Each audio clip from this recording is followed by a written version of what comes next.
TNPSC இப்படி கடினமாக இருக்கணும் என்று எதிர்பார்த்து இந்த வினாத்தாளை செட் பண்ணாங்க அப்படின்னு பார்க்கணுமா, அல்லது தரம் உயர்த்தப்படணும் என்ற அடிப்படையில் அது செய்யப்பட்டதுன்னு பார்க்கணும்? அது கட்டாயம் நடக்கும் இல்லையா?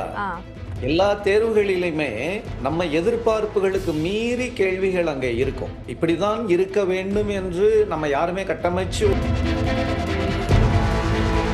இதுக்கப்புறம் நடக்கிற டிஎன்பிஎஸ்சியோட தேர்வுகள் எல்லாத்துலேயுமே இந்த மாதிரியான ஒரு கடினத்தன்மையை எதிர்பார்க்கலாமா?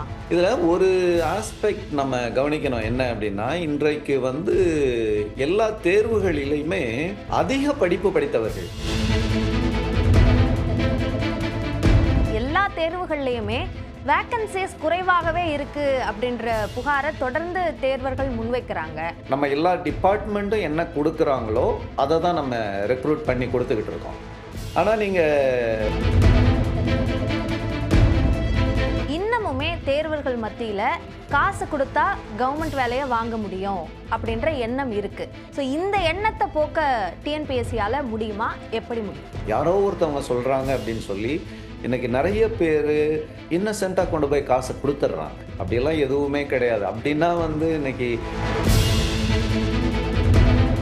அந்த இடஒதுக்கீடு இல்லாமலேயே அந்த 10 பேர்ல 7 பேர் பெண்கள் வந்துடுறாங்க, ஆண்களுக்கான வாய்ப்பு இல்லாம போகுது அப்படின்ற தேர்வர்கள் கிட்ட பார்க்க முடியுது. இப்போ நேஷனல் ஆவரேஜ், ஒன்றிய அரசனுடைய ஆவரேஜ் எடுத்து பார்க்கும் பொழுது தமிழ்நாட்டில் இது 12% உயர்ந்திருக்கிறதா சொல்றாங்க. எதுக்காக அப்படின்னா, நம்ம தமிழ் வழி இடஒதுக்கீட்டில் தேர்வு எழுதுறவங்க அவங்க எல்லா நிலைகள்லையும் தமிழ் வழியில் படிச்சிருக்கணும் என்பது விதிமுறையாக இருக்கு. ஆனால் அவங்க டிஎன்பிஎஸ்சி தேர்வை எழுதுறது ஆங்கில வழி தேர்வாக இருக்கு. இது முரணா இருக்கே அப்படின்ற குரல்களும் இருக்கு. இது வரைக்கும் நீங்க படிச்சிருந்தீங்கன்னா அதுக்கு நீங்க பிஎஸ்டிஎம் கிளைம் பண்ணலாம். ஆனால் இந்த தேர்வை எழுதும் பொழுது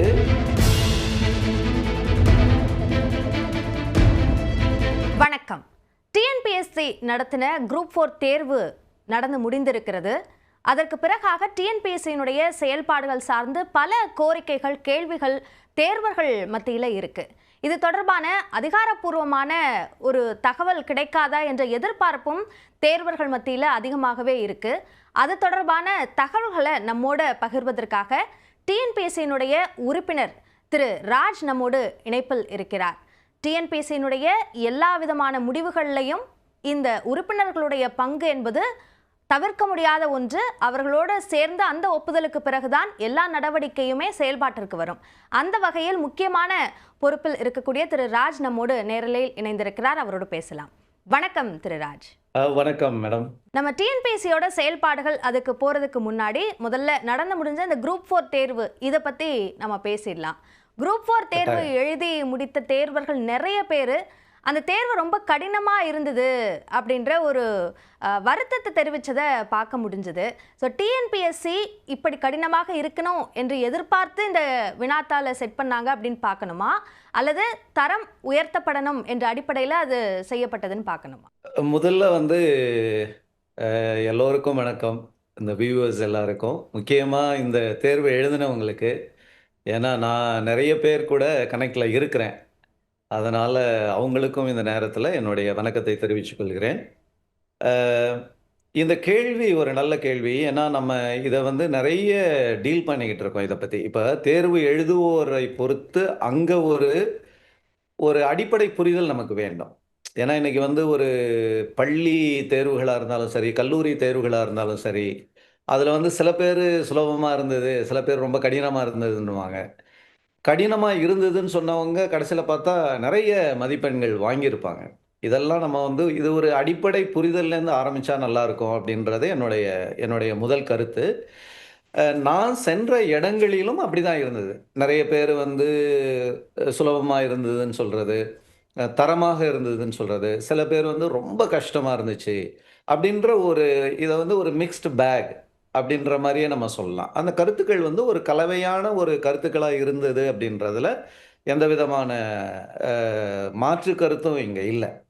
ஆனால் இதில் நாம் கவனம் செலுத்த வேண்டியது, இது இப்போ நீங்கள் கேட்கல, இருந்தாலும் நீங்கள் கேட்பீங்களான்னு தெரியல, நான் கவனம் செலுத்த வேண்டியது, சில பேர் என்ன சொன்னாங்க, நீங்கள் பாடத்திற்கு வெளியே இருந்து கேள்வி கேட்டீங்க, அதனால தான் இது கொஞ்சம் கஷ்டமா இருந்திருக்கிறதுக்கான வாய்ப்பு இருக்குது. அப்படின்ற மாரி சில விஷயங்கள் வந்தது. அப்படி இருந்ததுன்னா, அதுல நாம் கவனம் செலுத்தணும். பாடத்துக்கு வெளியே இருந்து எடுக்கப்பட்டது என்றால், அது வந்து உண்மையிலே எடுக்கப்பட்டதா என்பதை நாம் தெளிவுபடுத்திக் கொள்ள வேண்டும். அதை நிச்சயமாக நாங்க செய்வோம். அடுத்தது வந்து எங்க நம்ம முக்கியத்துவம் குடுக்கணும்னா, கேள்விகள் சரியாக இருந்துச்சா? தரமானதா இருந்ததா? இன்றைய சூழலுக்கு ஏற்ப இருந்ததா? ஏன்னா, இன்னைக்கு எல்லாருக்குமே ஒரு எதிர்பார்ப்பு என்னன்னா, இன்றைக்கு அரசு அலுவலர்கள் இன்றைய காலகட்டத்திற்கு ஏற்ப இருக்க வேண்டும் அப்படின்றது தான் ஒரு ஒரு பொது கருத்து. ஒரு பொதுவா நிலவுகின்ற ஒரு சூழல். அப்ப அதற்கு ஏற்ற இது போன்ற அளவுகோல்கள தான் அங்க நம்ம வைக்கணும் அப்படின்னு நான் நினைக்கிறேன். ஓகே. நீங்க சொன்ன மாதிரி சிலபஸ்க்கு வெளியிலிருந்து கேட்கப்பட்டதா அப்படின்றத விட, பாட புத்தகத்துல இந்த அம்சங்கள்லாம் இருக்கு. ஆனா, அது கேட்கப்படாம வேறு கேள்விகள் கேட்கப்பட்டது அப்படின்றதுக்கான நிறைய உதாரணங்கள தேர்வர்கள் சொன்னத பார்க்க முடிஞ்சது. இப்போ இல்ல அது பொதுவா கட்டாயம் நடக்கும் இல்லையா? ஆ எல்லா தேர்வுகளிலுமே அ நம்ம எதிர்பார்ப்புகளுக்கு மீறி கேள்விகள் அங்க இருக்கும். இப்படிதான் இருக்க வேண்டும் என்று நம்ம யாருமே கட்டமைச்சு ஒரு கேள்வி தாளை கையில வாங்க முடியாது இல்லையா? ஸோ அதுதானே வந்து நடைமுறை அப்படின்றது தான் நான் சொன்னேன் நானு. ஓகே. எதிர்பார்ப்புகள் அவங்களுக்கு இருக்கணும். நிச்சயமா இருக்கும். ஏன்னா அவங்க அவ்வளவு தயாரிக்கிறாங்க. அந்த எதிர்பார்ப்புகள் எல்லாமே கட்டாயம் இருக்கும். அது இருக்கணும். என்ன தனிப்பட்ட விதத்துல கேட்டீங்கன்னா, நான் அப்படித்தான் சொல்லுவேன். ஓகே. இப்போ இதுக்கப்புறம் நடக்கிற டிஎன்பிஎஸ்சியோட தேர்வுகள் எல்லாத்துலயுமே இந்த மாதிரியான ஒரு கடினத்தன்மையை எதிர்பார்க்கலாமா? இல்ல நான் இதுவரைக்கும் சொன்னது தான் நமக்கு பொருந்தும். இதுல ஒரு ஆஸ்பெக்ட் நம்ம கவனிக்கணும். என்ன அப்படின்னா, இன்றைக்கு வந்து எல்லா தேர்வுகளிலுமே அதிக படிப்பு படித்தவர்கள். அதாவது அந்த தேர்வுக்கு அதிகமான தகுதி உள்ளவர்கள் நெறைய பேர் தேர்வு எழுத ஆரம்பிச்சிருக்கிறாங்க வேற. அப்போ அங்கேயே நமக்கு வந்து 2 சாரார். ஒருத்தவங்க வந்து அந்த அதற்கு அதிகமாக படித்தவர்கள். அவர்கள் என்ன சொல்வார்கள்? இது நன்றாக இருந்தது, சுலபமாக இருந்தது. அந்த மாதிரியான சில விஷயங்களும் அங்கே நடந்து கொண்டிருக்கிறது. நான் நோட்டீஸ் பண்ணத வச்சு சொல்றேன். அந்த தேர்வர்களிடம் நான் பேசிய பொழுது அவர்கள் சொன்ன அந்த கருத்துக்களை வைத்து நான் நான் சொல்கின்றேன். அதனால இது கடினமா இருக்குமா? சுலபமா இருக்குமா? அப்படின்றது நம்ம யாருமே வந்து ஒரு ஒரு கருத்து கணிப்பா அத சொல்ல முடியாது. அதுல ஒரு ஸ்டாண்டும் நம்ம எடுத்து அத அப்படி சொல்ல முடியாது. இல்லையா? இது வந்து அவர்களை பொறுத்தும் வரக்கூடிய ஒன்றாகத்தான் நான் பார்க்கின்றேன். இப்போ நீங்க குறிப்பிட்ட மாதிரி நிறைய படித்தவர்கள், பிஹெச்டி படித்தவர்களும் கூட குரூப் 4 தேர்வு எழுதுறாங்க. ஆனா எழுத ஆரம்பிச்சுட்டாங்க. குரூப் 4 தேர்வு அப்படின்றது அதற்கான அடிப்படையாக சொல்லப்பட்டிருப்பது வந்து 10ஆம் வகுப்பு நிலையில் கேள்விகள் இடம்பெறும் அப்படின்ற அடிப்படையில தான். இப்போ அதை தாண்டி கேள்விகள் கேட்கப்பட்டதா என்ற கேள்விதான் தேர்வர்கள் இல்ல. அது நிச்சயமாக நடந்திருக்காது. ஏன்னா, நம்ம வந்து சிலபஸுக்கு வெளியில போகல. இதுதான் சிலபஸ் அப்படின்னு குடுக்குறோம். நான் சொல்றது என்னன்னா, இந்த தேர்வுகளை பல அதிகமாக படித்தவர்கள், அதிக குவாலிஃபிகேஷன் வச்சிருக்கவர்களும் எழுத ஆரம்பித்து விட்டார்கள். அப்படின்ற அந்த ஒரு உண்மை நிலை அங்க இருக்குது இல்லையா?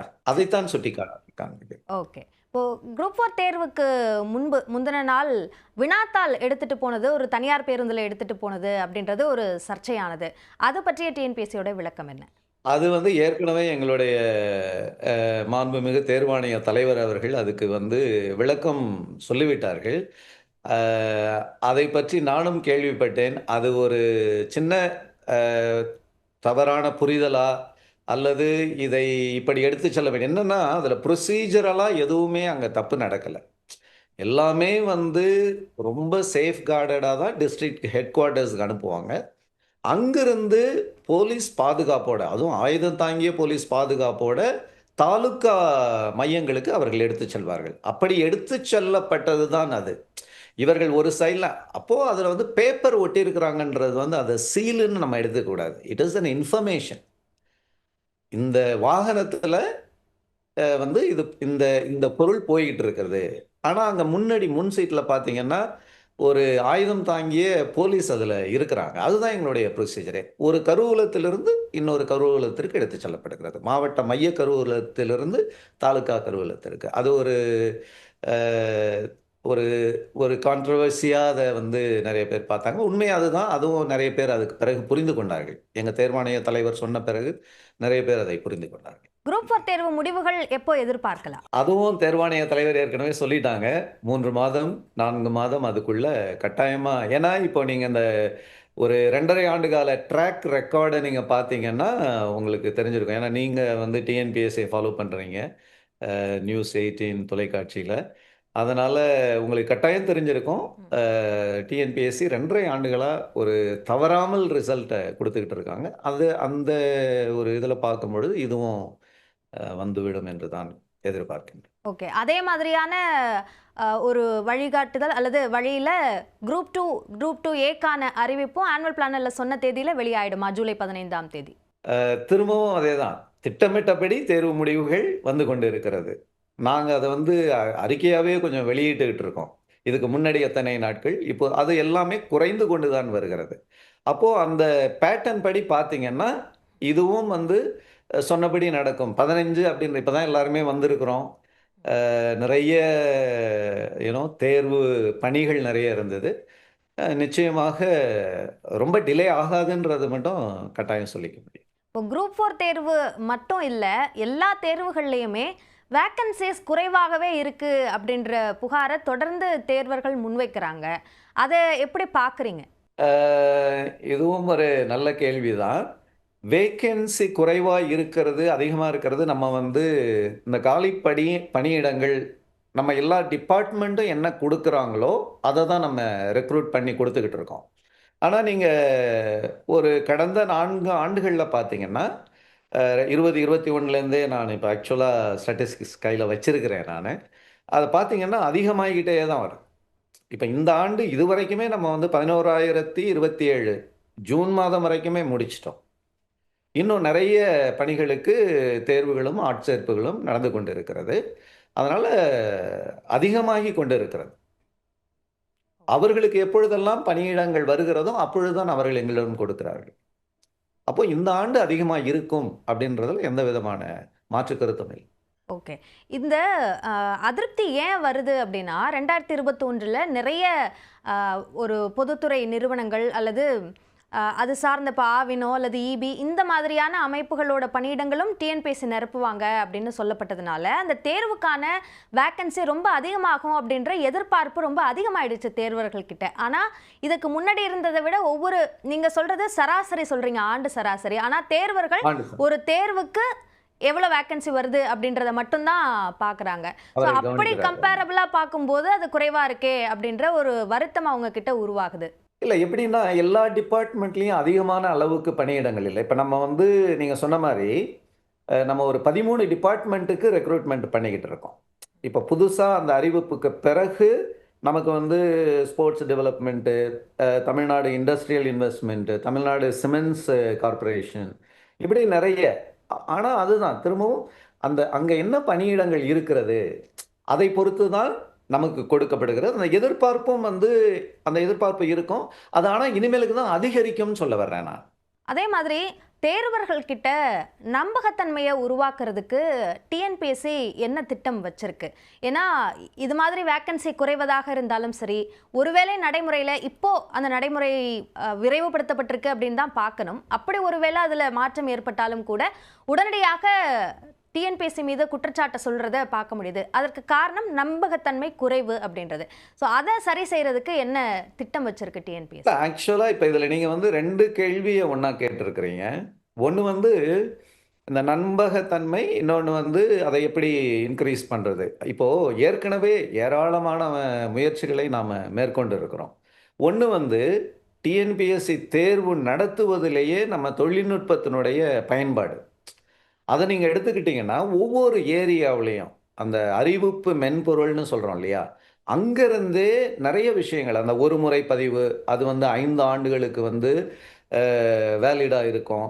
அதே மாதிரி ஆன்லைன் விண்ணப்பம், தேர்வு மேலாண்மை அமைப்பு, அந்த என்டையர் எக்ஸாமினேஷன் மேனேஜ்மெண்ட் சிஸ்டம், அதுக்கப்புறம் ரேண்டமைசேஷன் எல்லா லெவல்லையும் இப்போ நம்ம வந்து ரேண்டமைசேஷன் கொண்டு வந்துட்டோம். எந்த விதத்துலையும் ஒரு பயஸ் வந்துடக்கூடாது அப்படின்றதுனால அந்த ரேண்டமைசேஷன். அடுத்தது வந்து கண்காணிப்பு மென்பொருள், ஜிபிஎஸ் ட்ராக்கர்லேருந்து ஒவ்வொரு இடத்துலையும் அந்த கியூஆர் லேபிளு. அதுக்கு பிறகு நான் குரூப் 4 சொல்லும் பொழுது அதில் எந்த அளவுக்கு நம்ம வந்து முயற்சிகளை மேற்கொண்டு இருக்கோம் அப்படின்றது இன்னும் உங்களுக்கு விசிபிளாக தெரியும். ஏன்னா இப்போ அந்த ஓஎம்ஆர் ஷீட்டில் நீங்கள் போய் பார்த்தீங்கன்னா அவங்களுடைய பேர், அவங்களுடைய ஹால் நம்பர் வரைக்குமே அதில் இருக்கும். அப்போது இது எல்லாருடைய அவர்களுக்கும் இது ரொம்ப ஒரு நல்ல ஒரு விஷயம். இப்ப அடுத்தது பார்த்தீங்கன்னா, ஸ்கேனிங் மென்பொருள். நீங்க ஸ்கேனிங் சைட் எடுத்துக்கிட்டீங்கன்னா கூட, தேர்வு முடிவுகள செயலாக்கம் பண்றதுல நம்ம புதுசா நெறைய தொழில்நுட்பங்கள் வந்திருக்கு. ஆன்லைன் சான்றிதழ் சரிபார்ப்பு. இப்போ முதல்லலாம் வந்து அவங்க எல்லாம் வரணும் நேரா, இப்படியெல்லாம் இப்ப எதுவுமே கிடையாது. எல்லாத்தையுமே வந்து டிஎன்பிஎஸ்சி தன்மேல் அந்த பொறுப்புகளை எடுத்துக்கொண்டுள்ளது. தேர்வர்களுக்கு அதை எவ்வளவு சுலபமாக ஆக்க முடியும். அடுத்தது வந்து இப்போ ஆன்லைன்ல 2 பேருக்குமே அதுல இந்த இன்டராக்ஷன் இருக்குது. அவங்க தப்பா வந்து ஒண்ணு பதிவேற்றம் பண்ணா கூட, அவங்களுக்கு நம்ம வந்து ஒரு டைம் பீரியட்லாம் குடுக்குறோம் அதுக்கு பிறகு. நேரா வந்தப்போ ரிஜெக்ட் பண்ணதை விட இன்னைக்கு ஆன்லைன்ல அவங்க குடுத்துட்டு ஒரு 7 டேஸ், 14 டேஸ் அப்படின்னு டைம் குடுத்து, நீங்க இதெல்லாம் தப்பா பண்ணியிருக்கிறீங்க. அத சரிப்படுத்திக் கொள்ளுங்கன்னு சொல்ற அளவுக்கு TNPSC is doing. There is no blind rejection of candidates. So இதெல்லாம் நீங்க பார்க்கும் பொழுது, இதெல்லாம் these are sign of our transparency. அந்த ஒரு நம்பகத்தன்மையை மென்மேலும் உருவாக்கிட்டு இருக்குது. அதே மாரி விடைத்தாள் பதிவேற்றம். அதை இப்ப நம்ம பண்ணிக்கிட்டு இருக்கோம். ஆ ஈவன் வழக்கு மேலாண்மை. இப்ப ஏதாவது ஒரு வழக்குகள்னா கூட 2 பார்ட்டிக்குமே முழுமையா தெரியக்கூடிய அளவுக்கு இன்னைக்கு வந்து எல்லாமே இருக்குது. ஏன்னா எல்லாம் ஆன்லைன்ல வந்துட்டதுனால, ஸோ நீங்க ஒவ்வொரு இடத்துலயும் அடுத்து நீங்க பார்த்தீங்கன்னா, இது உங்களுக்கு தெரியும். சோசியல் மீடியாவுல வந்து டிஎன்பிஎஸ்சி கடந்த ஒரு 2 ஆண்டுகளா ரொம்ப ஆக்டிவா இருக்கிறாங்க. இப்ப இதில பார்த்தீங்கன்னா, எங்களுடைய டெலகிராம் அக்கவுண்ட்லலாம் 1,00,000த்திற்கு மேற்பட்டவர்கள் இருக்காங்க. அப்போ அவங்களுக்கு வந்து எவ்ரிடே நீங்க இப்ப எங்க டெலகிராம் போஸ்ட்ல வந்து ஒரு ஒரு சம் டேஸ் ஒரு 10 போஸ்ட் இருக்கும். எங்களுக்கே வந்து இப்போ நாங்க 4 ஆண்டுகள் இருக்கிறோம் அப்படின்னா, அந்த எவல்யூஷன் அப்போ இந்த கனெக்ட் வித் த எக்ஸாமினர்ஸ் கேண்டிடேட்ஸ்ட்ட வந்து அதிகரிச்சுக்கிட்டே இருக்கு. அதுக்கு காரணம் என்னன்னா, to build our own transparency and also show it is not we built it and அதையும் வந்து அவர்களுக்கு நாங்க காண்பிக்கக்கூடிய ஒரு ஒரு சூழல்ல இன்னைக்கு நம்ம இருந்துகிட்டு இருக்கோம். That is one area. இன்னொன்னு பார்த்தீங்கன்னா, டேட்டா டிஸ்க்ளோஷர். தரவுகளை வெளியிடுதல்.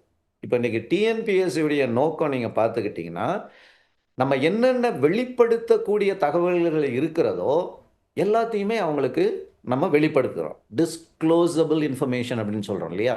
அது எல்லாத்தையுமே அவங்களுக்கு குடுத்துட்டோம். வேர் இட் இஸ் இன்வால்வ்ட் ஒரு சீக்ரசி, கான்ஃபிடென்ஷியல் மேட்டர் அப்படின்றது மட்டும் தான். அது வந்து எங்களுக்கே தெரியாது. இல்லைங்களா? ஸோ அது வந்து ஒரு ஒரு சின்ன குரூப் டீல் பண்ணுவாங்க.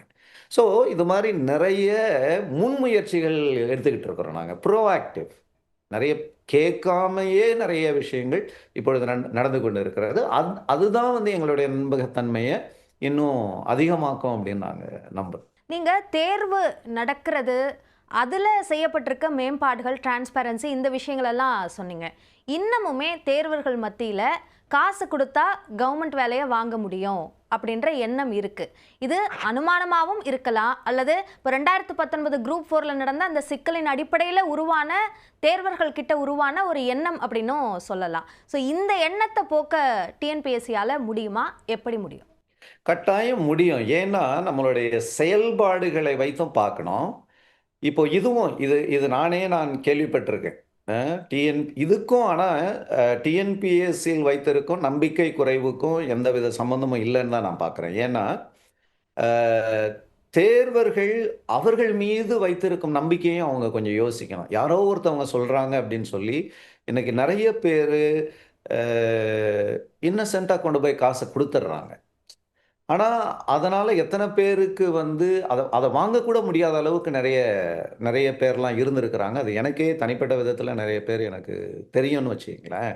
இப்ப சமீபத்தில கூட ஒரு ரிப்போர்ட் நான் படிக்கும் பொழுது, அ ஒருத்தர வந்து வேற ஒரு வழக்குல அவர வந்து கைது பண்ணியிருக்கிறாங்க. அதுக்கப்புறம் பார்த்தா டிஎன்பிஎஸ்சி, ஆர்ஆர்பி இப்படி நம்மளுடைய இது மட்டும் இல்லாம ஒன்றிய அளவுல நடக்கிற தேர்வுகளுக்கும் நான் வந்து வாங்கி தர முடியும்லாம் பணம் வசூலித்து அதற்கும் வழக்கு போட்டேன். நான் ஏதோ ஒரு ஒரு ஹியர்சேவா அத சொல்லல.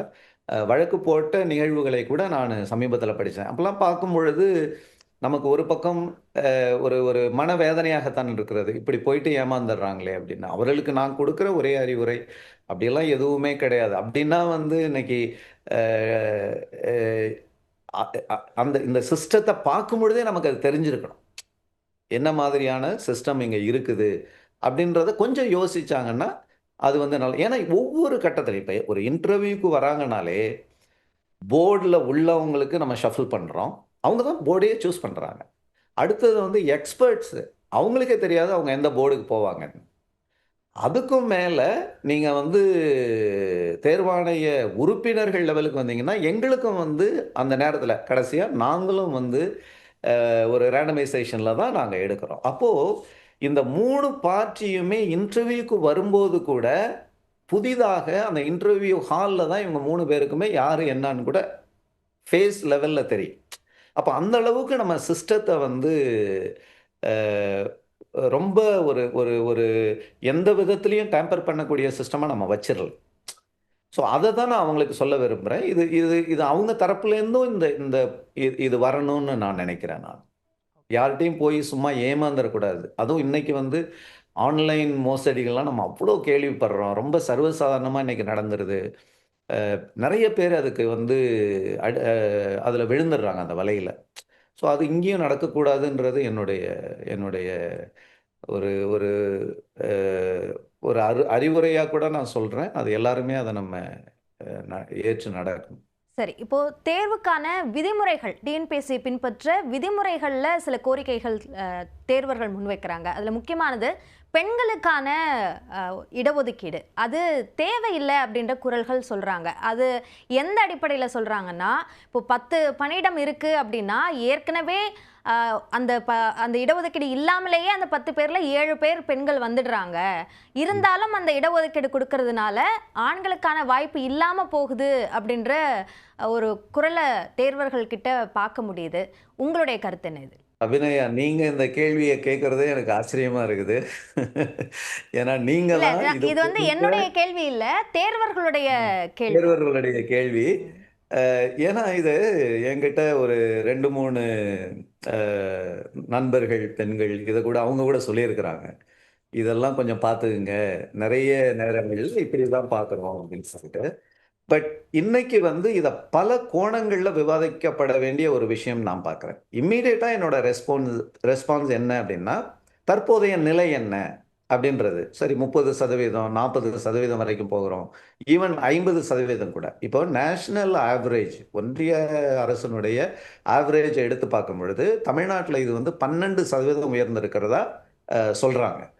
எதுக்காக அப்படின்னா, நம்ம வந்து ஒரு முழுமையான சமத்துவத்தை எட்ட வேண்டும். ஆண்களுக்கும், பெண்களுக்கும். இதுதான் வந்து ஒரு ஒரு 5 ஆண்டுகளுக்கு முன்னாடி, 10 ஆண்டுகளுக்கு முன்னாடி இதுதான் ஒரு பெரிய குரலாக இருந்தது. இப்ப ஏன் இடஒதுக்கீடு தேவையில்ல அப்படின்னு சொல்றாங்க? அதனுடைய அந்த கருத்தினுடைய பின்னணி என்ன? இது வந்து தப்பு, ரைட் அப்படின்லாம் நம்ம இங்க யாருமே சொல்ல முடியாது. ஓகே. ஏன் அந்த பின்னணி என்ன அப்படின்னா, இப்ப நீங்க சொன்ன மாரி தான். ஒண்ணு வந்து பெண்கள் வந்து முன்னேற்றம் அடைஞ்சுட்டாங்க. அதனால வந்து இந்த இடஒதுக்கீடு இல்லாமலேயே அவங்க வந்துர முடியும். அப்படின்ற அந்த ஒரு கருத்த அவங்க சொல்றாங்க. 2வது வந்து திறன் அடிப்படையிலான ஒரு தேர்வ நீங்க பண்ணுங்க.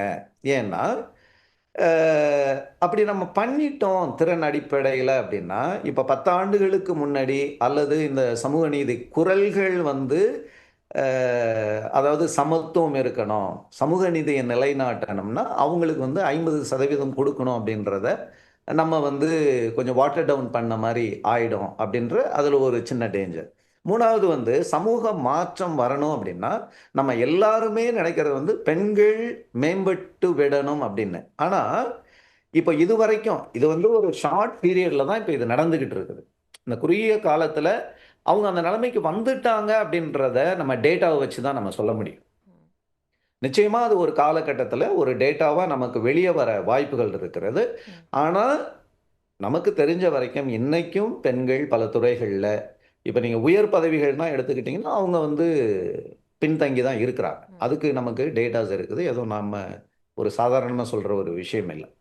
அடுத்து நீங்க பார்த்தீங்கன்னா, இதுல என்ன தேவை அப்படின்றதையும் நம்ம புரிஞ்சுக்கணும். ஒண்ணு வந்து பாலின அந்த சமத்துவத்திற்கு ஒரு ஆதரவா தான் இந்த திட்டமே இருக்குது. அதனால தான் இன்னைக்கு நீங்க பார்த்தீங்கன்னா, தமிழ்நாடு அரசும் புதுமை பெண்லேருந்து இலவச பேருந்துலேருந்து அந்த பெண்களின் பொருளாதார முன்னேற்றம், கல்லூரிக்கு அந்த அந்த அ அ இளையோருக்கு கொடுக்கிற அந்த உதவி, உதவி திட்டம்ன்றதை விட அது உரிமை திட்டம் அந்த அளவுக்கு நம்ம வந்து கொண்டு வந்திருக்கோம் அப்படின்னா, அங்க வந்து இதுல உள்ள ஒரு முக்கியத்துவத்தை ஒவ்வொரு படியிலயும் நம்ம நிலைநாட்டிக்கிட்டே இருக்கிறோம். 2வது வந்து சமூக நீதி இந்த இடஒதுக்கீடு. இதுல என்ன அப்படின்னா, பாதிக்கப்பட்ட பெண்களுக்கெல்லாம் இதுல வந்து உயர்வு அளிக்குது. அப்போ இங்க ஒரு கருத்து என்னன்னா, ஒரு 50% வந்து எல்லா இடத்துலயுமே, இன்னைக்கும் வந்து நீங்க ஒரு ஒரு ஆணையத்திலயோ, ஒரு ஒரு அரசு அலுவலகத்தில போய் பார்த்தீங்கன்னா, இன்னும் 50% வரல. இது இப்ப திடீர் பூம்ன்றதுனால இந்த நம்பர் நமக்கு வந்து ஒரு அதிகப்படியான நம்பரா தெரியுது. இல்ல அதனால அவங்க தான் நான் தேர்வுகள் என்ன சொல்றாங்கன்னா, 50% பெண்களுக்கு இடஒதுக்கீடு கொடுத்துட்டோம். மீத குடுத்துட்டோம். 50% ஆண்களுக்குன்னு வச்சுக்கலாமே அப்படின்னு கேட்கறாங்க. ஓ! அந்த மாதிரியான ஒரு குரல். அதுதான். அது வந்து வல்லுனர்கள் தான் அத வந்து சொல்லணும். ஆனா நானு எதிர்கால பரிந்துரையா நான் இன்னும் சொல்றது என்ன அப்டின்னா, இடஒதுக்கீட்ட மறு ஆய்வு செய்யறதுக்கு முன்னாடி, பெண்களின் பணியிட பாதுகாப்பு, அவர்களுடைய ஊதிய சமத்துவம், உயர் பதவிகளில அவங்களுக்கு உள்ள பங்களிப்பு, இது மாதிரியான விஷயங்கள்ல நம்ம இன்னும் கொஞ்சம் கவனம் செலுத்தணும் அப்டின்றது என்னுடைய தனிப்பட்ட கருத்தா இருக்கு. ஓகே. இப்போ யுபிஎஸ்சில தமிழ் வழியில தேர்வு எழுதி ஐஏஎஸ் ஆயிருக்காங்க அப்படின்ற செய்திகளை நாம பார்க்குறோம். அதே மாதிரி டிஎன்பிஎஸ்சிலையும் தமிழ் வழியிலேயே அந்த டிஸ்கிரிப்டிவ் தாள்களை எழுத முடியும். ஆனா அந்த திருத்தம் மதிப்பீட்டுல ஆங்கில வழி தாளை திருத்துறதுக்கும் தமிழ் வழி தாளை திருத்துறதுக்கும் வித்தியாசம் இருக்கு அப்படின்னு ஒரு கருத்து சொல்லப்படுது. அப்படி இருக்கா? கட்டாயம். இந்த கருத்து பல தளங்கள்லேருந்து ஒலிச்சிருக்குது. அ தேர்வாணையமும் இதை வந்து ஒரு ஒரு கவனத்தோட நம்ம எடுத்திருக்கிறோம். அதனால இத கவனத்தில் கொண்டு தரவுகளையும் கொஞ்சம் பகுப்பாய்வு செய்து, இது தொடர்பாக ஏதாவது முரண்பாடு இருந்தா, நிச்சயமா பிரச்சனைய தீர்ப்பதற்கும் நாங்க வந்து ஒரு இனிஷியல் டிஸ்கஷன்லாம் வச்சிருக்கிறோம். ஏன்னா, இது வந்து ஒரு சமீப காலத்தில எழுந்த ஒரு ஒரு பெரிய கேள்வியா, எல்லா தளங்கள்லயும் இருக்கிறதுனால, எங்க தளத்திலயும் நாங்க வந்து அத இப்போ அ அத பத்தி நாங்க கருத்து பரிமாற்றங்கள் செய்து கொண்டு இருக்கோம். நிச்சயமான தரவுகள் அடிப்படையில மாற்றம் கொண்டு வரும். இப்போ தமிழ் வழி இடஒதுக்கீட்டுல தேர்வு எழுதுறவங்க, அவங்க எல்லா நிலைகள்லயும் தமிழ் வழியில படிச்சிருக்கணும் என்பது விதிமுறையாக இருக்கு. ஆனா அவங்க டிஎன்பிஎஸ்சி தேர்வை எழுதுறது ஆங்கில வழி தேர்வாக இருக்கு. இது முரணா இருக்கே அப்படின்ற குரல்களும் இருக்கு. ஆமா. ஏன்னா, இப்போ நீங்க ஆக்சுவலா இது நீங்க கேட்கிற கேள்வி ரொம்ப ஒரு சிறந்த கேள்வி. இப்ப பிஎஸ்டிஎம் விதிப்படி பார்த்தோம்னா, நமக்கு அங்க என்ன சொல்றாங்கன்னா, அ இதுவரைக்கும் நீங்க படிச்சிருந்தீங்கன்னா, அதுக்கு நீங்க பிஎஸ்டிஎம் கிளைம் பண்ணலாம். ஆனா, இந்த தேர்வை எழுதும் பொழுது, நீங்க வந்து ஆங்கிலத்திலயோ, தமிழ்லயோ எழுதலாம். இப்போ இதுலயே வந்து நீங்க இன்னொரு பக்கம் நீங்க யோசிச்சீங்க அப்டின்னா, அ இது மாரி ஆங்கிலத்திலயும் எழுதலாம் அப்டின்னா, இப்ப ஏற்கனவே ஒரு டிமாண்ட் இருக்குது. இப்ப நீங்க கேட்ட அதே கேள்வி தான். அ அதுக்கப்புறம் என்ன வரும் அப்டின்னா, ஆங்கிலத்திலே எழுதியவர்கள் அதிகமாக தேர்ச்சி பெற்று விட்டார்கள் அப்டின்ற ஒரு விஷயம். இப்ப இந்த இடத்துல நம்ம வந்து அவர்களுக்கு அந்த வாய்ப்பை கொடுத்திருக்கிறோம். பிஎஸ்டிஎம் நீங்க இதுல மட்டும் கிளைம் பண்ணுங்க. இங்க வரும்பொழுது நீங்கள் 2 மொழிகளிலேயும் தேர்வு செய்யும் உரிமை அவர்களுக்கு இருக்கிறது அப்டின்றது தான். இது ஒரு ஒரு எக்ஸ்ட்ரா ஆப்பர்ச்சுனிட்டி தான் நம்ம எக்ஸாமினர்ஸ்க்கு குடுக்குறோம். சரி. முக்கியமா இந்த ஆங்கில வழி, தமிழ் வழி இதிலேயே இன்னொரு ஒரு கோரிக்கை, முக்கியமான கோரிக்கை என்னன்னா, குரூப் 4 தேர்வுல பொது தமிழ் மட்டும்தான் இருக்கு. இப்போ குரூப் 2ல பொது தமிழ் அல்லது பொது ஆங்கிலம் தேர்வு செய்கிற வாய்ப்பு இருக்கு. ஆனா குரூப் 4ல தமிழ் இங்கிலீஷ் மீடியம் படித்தவர்களும் பொது தமிழ் தான் எழுத வேண்டிய கட்டாயம் இருக்கு. இதை மாற்ற முடியுமான்னு கேட்குறாங்க. அதுதான் திரும்பவும் நம்ம அந்த முதல் கேள்விக்கு தான் போகும். அப்போ என்ன ஆகும் அப்டின்னா, இப்போ இந்த பொது தமிழ்ல மட்டும் அவங்க எழுதுறாங்க அப்டின்னா, ஏன்னா நமக்கு ஏற்கனவே தெரியும் அதுக்கு என்ன தகுதி அப்டின்னு சொல்லி. அப்போ அவங்க நெறைய பேரு அத தமிழ்ல எழுத தான் விருப்பப்பட்டுக்கிட்டு இருக்காங்க. அது அப்படியே இருக்குது. திரும்பவும் என்ன ஆகும்னா, இப்ப நான் நான் சொன்னேன் இல்லையா? ஒரு ஒரு சின்ன பிரச்சனை. நான் ஆக்சுவலா வந்து இதுக்கு தான் அத மீன் பண்ணேன். என்ன ஆகும்னா, திரும்பவும் நமக்கு அந்த ஒரு குறைபாடு வந்துறக்கூடாது. ஆங்கிலத்தில எழுதியவர்கள் அதிகமாக தேர்ச்சி பெற்று விட்டார்கள். ஏன்னா இது வந்து குரூப் 4ன்றது வந்து இன்னைக்கு வந்து ஒரு ஒரு பல லட்சக்கணக்கானோர் எழுதுற ஒரு தேர்வு. அப்போ அவங்களுக்கு அடிப்படை வந்து 10ஆம் வகுப்பு அப்படின்னும் பொழுது, அத தமிழ்ல எழுதுறதுல அவங்க வந்து அவங்க அவங்க மகிழ்ச்சி அடைகிறார்கள். அந்த டிமாண்ட் அப்படின்றது இது ஒருவேளை எங்கருந்து வருது அப்படின்றது நமக்கு தெரியல. இல்லைங்களா? என்ன தனிப்பட்ட விதத்துல கேட்டீங்கன்னா, இப்ப இருக்கிற அந்த சிஸ்டம் நல்லா இருக்கு. தமிழ்ல எழுதுறது நமக்கு சந்தோஷம் தானே! அப்படின்ற மாரி தான் நானு நெனைப்பேன். அது அது நெறைய அந்த கிராமப்புற இளைஞர்கள், அரசு பள்ளியில படிச்சவங்க, அவங்களுக்கெல்லாம் இது இன்னும் பலனுள்ளதாக இருக்கும் அப்படின்றது தான் என்னுடைய கருத்து. மொழிபெயர்ப்பு தவறுகள் டிஎன்பிஎஸ்சி வினாத்தாட்கள்ல இருக்கு அப்படின்ற புகாரும் இருக்கு. அதை சரி செய்யுமா டிஎன்பிஎஸ்சி? கட்டாயம் செய்யணும். அ செய்யும். ஏன்னா, அதை பற்றியும் நாங்கள் விவாதித்துக் கொண்டு இருக்கிறோம். ஏன்னா, இது வந்து பல ஃபில்டர்ஸ தாண்டி போகுது. அப்போ ஒரு கட்டத்தில இது வந்து கான்ஃபிடென்ஷியல் டிபார்ட்மெண்ட். ஏன்னா, ஒரு சீக்ரசி அப்படின்னும் பொழுது, அத தாண்டி அது யாருக்கும் தெரியாது. இப்போ வந்து மொழிபெயர்ப்பு எப்படி பண்ணியிருக்காங்கன்னு யாருமே எடுத்து பார்க்க முடியாது. இது வந்து அ ஒரு நம்பகத்தன்மையோட ஒரு சிலருக்கு கொடுக்கப்பட்டது. அதுக்கான ஒரு ரொம்ப ஸ்ட்ரிக்ட்டான ரூல்ஸ் எல்லாம் நமக்கு இருக்குது. இருந்தாலும் ஒரு சில கட்டத்தில என்ன ஆயிடுதுன்னா, இப்போ ஒரு ஒரு கெமிஸ்ட்ரி பேப்பர்ன்னு வச்சுக்கங்களேன். இப்ப கெமிஸ்ட்ரி பேப்பர வந்து ஒரு எக்ஸ்பெர்ட் தான் கொஸ்டின் எடுத்துட்டு போயிருவாங்க. ஆனா, அவங்க வந்து அத தமிழ்ல டீச் பண்ணல அப்டின்னா, நம்ம வந்து ஒரு தமிழ் புலமை கொண்டவங்கள வச்சு தான் அத டிரான்ஸ்லேட் பண்ண முடியும். இல்லைங்களா? அப்போ அவங்க வந்து கெமிஸ்ட்ரி பேக்கிரவுண்ட் அவங்களுக்கு இருக்காது. அந்த இடத்துல ஒரு தவறுகள் நடக்கலாம்.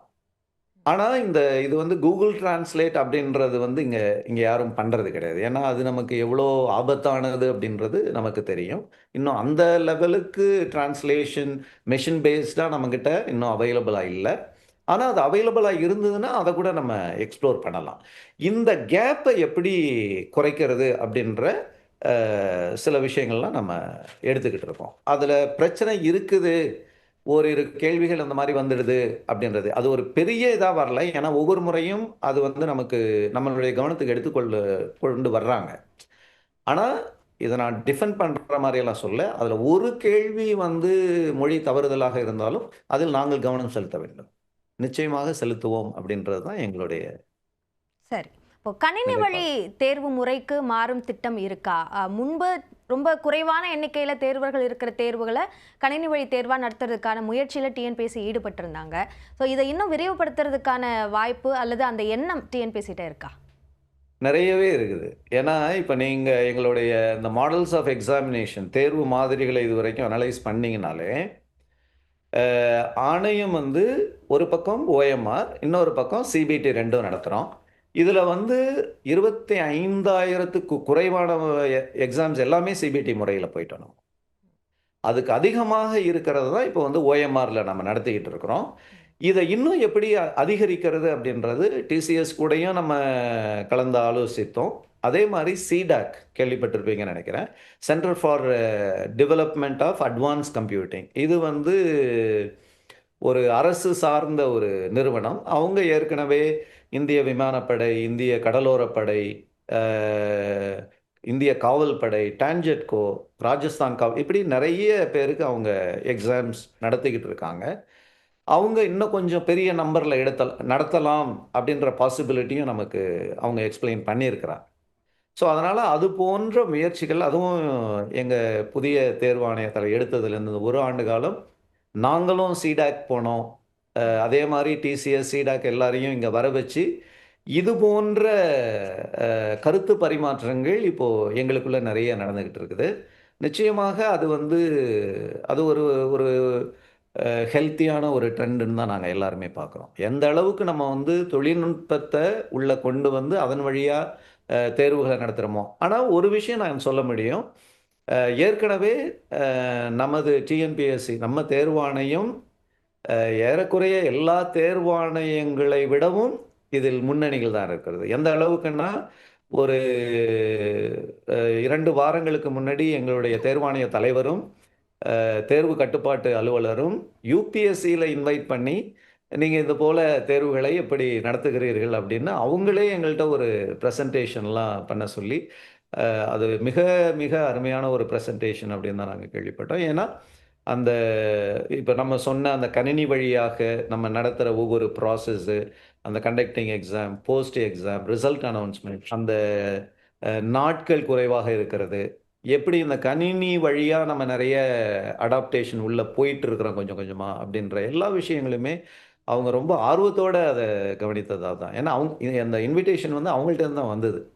ஏன்னா அந்த புதிதாக பொறுப்பேற்றுள்ள யுபிஎஸ்சி சேர்மன் இங்க வந்திருந்தாங்க தமிழ்நாட்டுக்கு.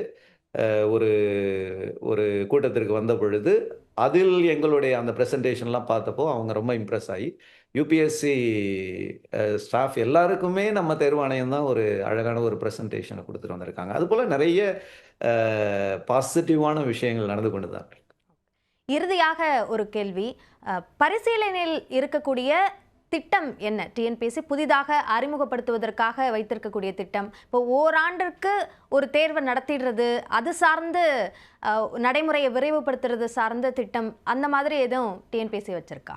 அதுதான் ஒண்ணு வந்து முடிந்தவரை எதெல்லாம் நம்ம வந்து கணினி வழியா தேர்வு மாற்றம் செய்ய முடியுமோ, அங்க செய்யலாம் அப்படின்றது. ஏன்னா, அதுல வந்து நமக்கு ரொம்ப நாட்கள் குறைஞ்சிரும். ரிசல்ட் எல்லாம் ரொம்ப ஃபாஸ்ட்டா குடுத்துடலாம். அ அதே சமயத்துல அந்த சிபிடி வழியா நடத்துற ஒவ்வொரு தேர்வையும் நம்ம ஒரு யூசர் ஃப்ரெண்ட்லியா பண்ணணும். அப்படின்ற அந்த ஒரு விஷயமும் நம்ம பார்க்குறோம். இப்போது வரைக்கும் நம்ம வந்து 33 தேர்வுகள் வந்து சிபிடி முறையில நடத்திக்கிட்டு இருக்கோம். ஸோ இந்த நம்பர வந்து நீங்க நீங்க மனசுல வச்சுக்கலாம். ஏன்னா இது வந்து ஒண்ணு ஒண்ணா நம்ம இன்கிரீஸ் பண்ண தான் முயற்சி செய்வோம். அடுத்தது வந்து ஒவ்வொரு முறையும் நம்ம ஒரு விஷயத்த தேர்வர்களுக்கு அறிமுகப்படுத்தும் பொழுது, அதற்கான ஒரு டெமோ இணைப்பு நம்ம குடுக்குறோம். சும்மாலாம் எந்த அறிவிப்பையும் பண்ணி அந்த மாரிலாம் நம்ம பண்றதில்ல. ஸோ அதுக்கான இப்போ YouTube தளமும் நம்மள்ட்ட இருக்குது. அதுல நெறைய மெட்டீரியல்ஸையும் நம்ம குடுத்துக்கிட்டு இருக்கிறோம். அடுத்தது வந்து ஒவ்வொரு முறையும் நாங்க வந்து டேட்டா சார்ந்து, தரவுகள் சார்ந்த முடிவுகளை எடுக்கணும் அப்படின்றதுல ரொம்ப கவனம் செலுத்திக்கிட்டு இருக்கிறோம்.